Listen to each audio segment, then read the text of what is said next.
Welcome back, everyone. Today we're diving into a topic that's crucial for all of us: consumer sentiment.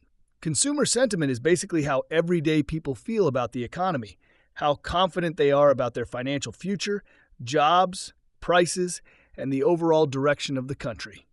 When consumer sentiment drops, it usually means people are feeling nervous or uncertain about what's ahead. And right now, it's falling hard. Recent data from the University of Michigan reveals that U.S. consumer sentiment has plummeted for the fourth consecutive month. In April, the Consumer Sentiment Index hit 52.2, a small uptick from the preliminary 50.8 earlier this month, but it's still a sharp drop from 57 in March, and it's one of the lowest readings we've seen in decades. To put that into perspective, the Consumer Sentiment Index is measured on a scale from 0 to 100. A reading of 100 would mean Americans are feeling extremely confident about the economy. 0 would mean complete economic despair, something we've never actually seen. Historically, the highest reading ever recorded was 111.4 back in January 2000, during the peak of the dot-com boom.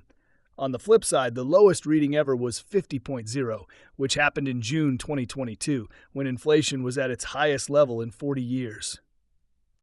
So when I earlier said 100 would represent perfect optimism, that was just a general description to help explain how high optimism works. Technically, there's no ceiling.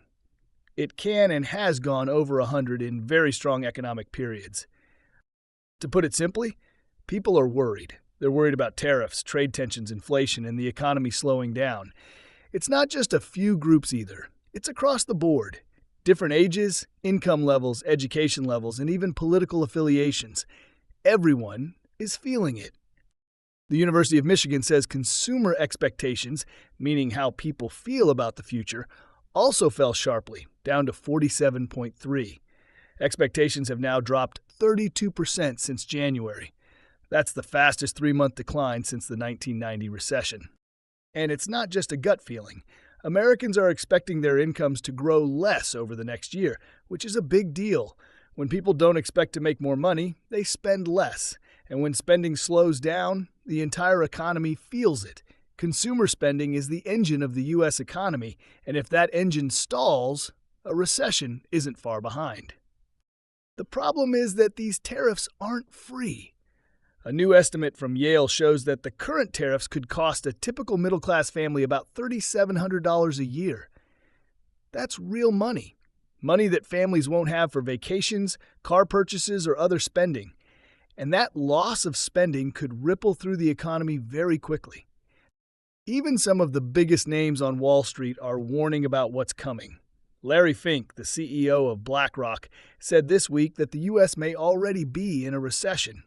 He pointed to all the uncertainty and said it's making businesses and consumers hit pause on spending and investment. Put simply, we are seeing a perfect storm forming: high inflation expectations, falling incomes, falling consumer confidence, rising tariffs, and growing signs of an economic slowdown. Looking at all of this together, it's clear: consumer sentiment is at crisis levels. If history is any guide, weak sentiment like this tends to show up before the real economic pain fully hits. It's a warning shot, a signal that tougher times could be right around the corner. The key question now is how much longer consumers can keep spending if they're this worried, and whether policymakers can act fast enough to prevent a full-blown slowdown. Stay tuned. Things are moving fast, and this story is far from over. Stay with us for updates. As events evolve quickly, this story continues. If you found this analysis valuable, hit that like button and subscribe. Ensure notifications are on so you don't miss out on our latest insights about an ever-changing economy. Stay sharp, stay informed, and see you in the next video.